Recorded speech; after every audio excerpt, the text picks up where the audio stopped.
Bienvenue à tous. C'est la deuxième vidéo du 12e chapitre intitulé Débogage, le programme où nous pouvons enfin voir un exemple.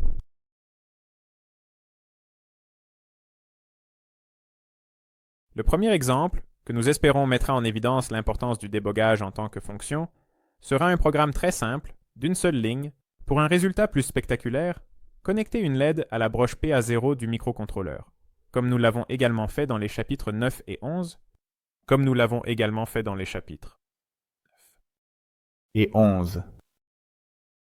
Télécharger les codes d'exemple pour le chapitre depuis le site web, puis téléverser le code du projet. CE12.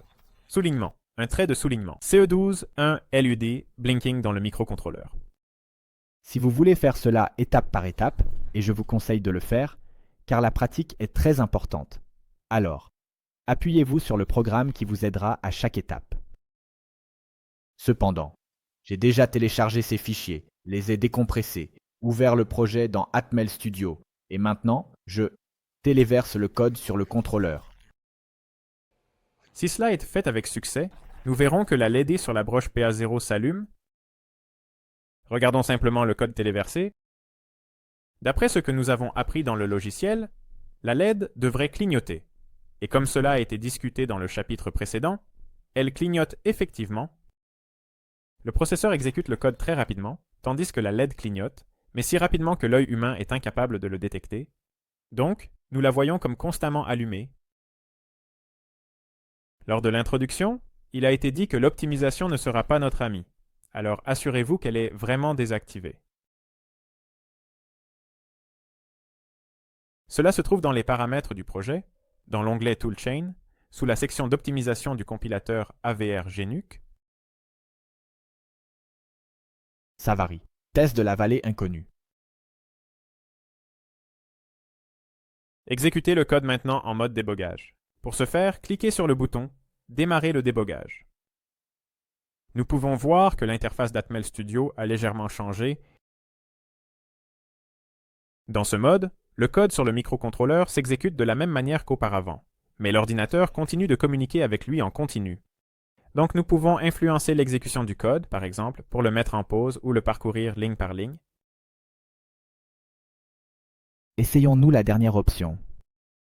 Dans la première étape, utilisez le bouton « Arrêter tout » pour empêcher le programme de s'exécuter, puis utilisez le bouton « Passer à l'instruction suivante » pour avancer dans le code ligne par ligne. Appel. Nous pouvons entrer dans le code comme un défi quelque. Les fonctions viennent avec des combinaisons de touches, et vous recommandons de les utiliser maintenant, afin de ne pas avoir à les chercher dans la barre d'outils. Les combinaisons de touches sont Ctrl+, F5 pour arrêter tout, et F10 pour passer à l'instruction suivante. Étape par étape, nous pouvons voir que la LED change vraiment d'état. Donc, le programme fonctionne correctement. Seulement nos yeux ne sont pas assez rapides pour détecter le clignotement. Le programme de clignotement de la LED, écrit dans le chapitre précédent, marchait aussi, mais il contenait un délai. C'est nécessaire pour que nos yeux puissent percevoir le clignotement. Il peut être intéressant d'essayer de découvrir combien de millisecondes de délai sont nécessaires pour pouvoir distinguer les éclairs individuels à l'œil nu. Maintenant que nous avons dépassé les premières étapes, faisons connaissance avec le reste des boutons de cette barre d'outils, que nous utiliserons dorénavant. Les trois premiers boutons affectent l'exécution du code. Arrêter le débogage. Ce bouton est utilisé pour arrêter le débogage. Il termine le processus de débogage et la connexion entre le microcontrôleur et notre ordinateur. Il est important d'arrêter le débogage après avoir terminé de déboguer et que nous souhaitons modifier le code.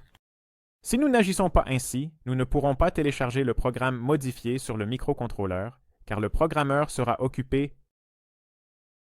Le bouton suivant est le bouton « Arrêter tout ». Lorsque nous cliquons sur ce bouton, nous suspendons notre programme. Cela devrait être imaginé comme si nous pouvions arrêter l'horloge dans le microcontrôleur. Bien sûr, ce n'est pas le cas dans la réalité, car nous ne pourrions pas communiquer avec lui si c'était le cas. Continuez. Si nous arrêtons le programme, d'une manière ou d'une autre, nous devons continuer plus tard. Ce bouton sert à cet objectif. Les boutons suivants sont également liés à l'exécution du code, donc nous pouvons déplacer le code, c'est-à-dire l'exécuter à notre rythme.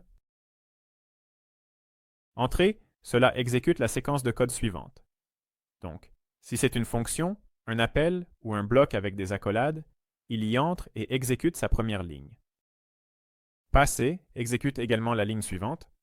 S'il s'agit d'un appel de fonction ou d'un bloc avec une accolade, il n'y entre pas, mais le contenu du bloc est exécuté.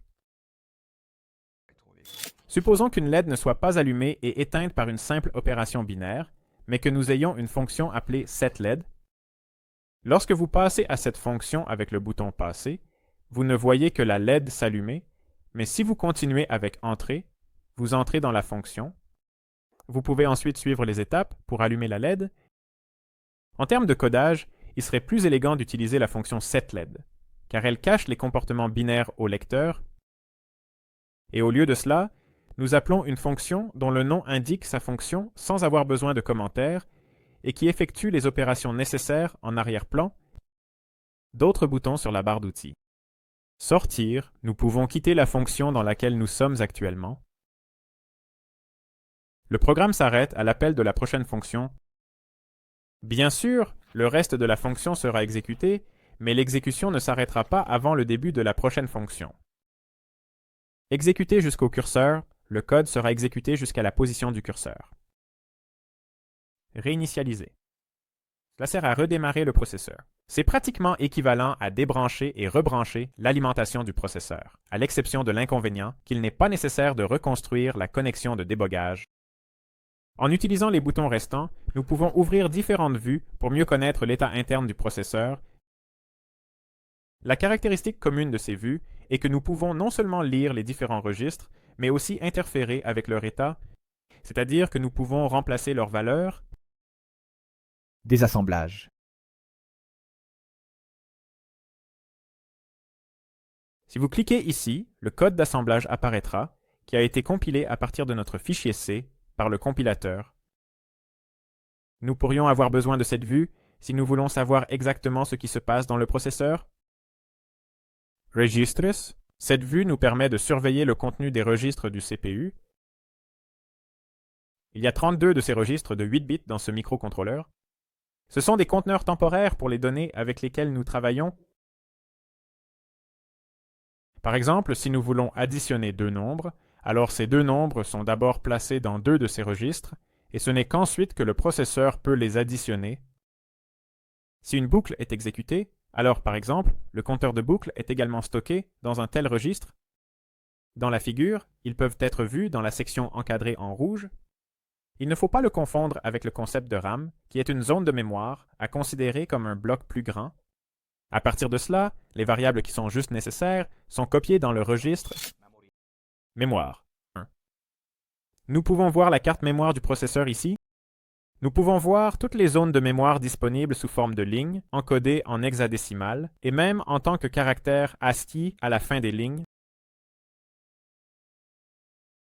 Vue du processeur. Cette vue donne accès au contenu des registres qui sont étroitement liés à l'unité d'exécution du processeur. Voici ce qui suit. Le programme mentionné précédemment, le compteur, la pile, les registres de pointeurs, les registres X et Z, le registre d'état, et enfin, les 32 registres à usage général que nous avons également mentionnés. Vue d'entrée-sortie. Cette vue sera la plus utile pour nous. Ici, nous pouvons voir la sortie des registres. Nous pouvons examiner et modifier l'état de tous les périphériques. Par exemple, vous pouvez facilement déterminer si quelque chose a été mal configuré. Si un port est sélectionné, alors les registres qui appartiennent au port sélectionné apparaîtront en dessous. Ce sont les pins DDR.